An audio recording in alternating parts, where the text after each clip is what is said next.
একদম হয়রান হয়ে গেছি। এখন আমি বিশ্রাম করে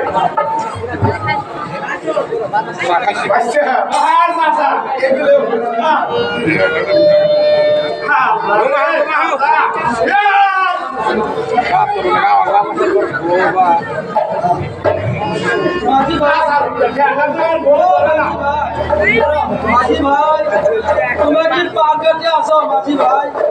ও মাঝি ভাই তোমরা কি নিদ্রা গিয়েছো?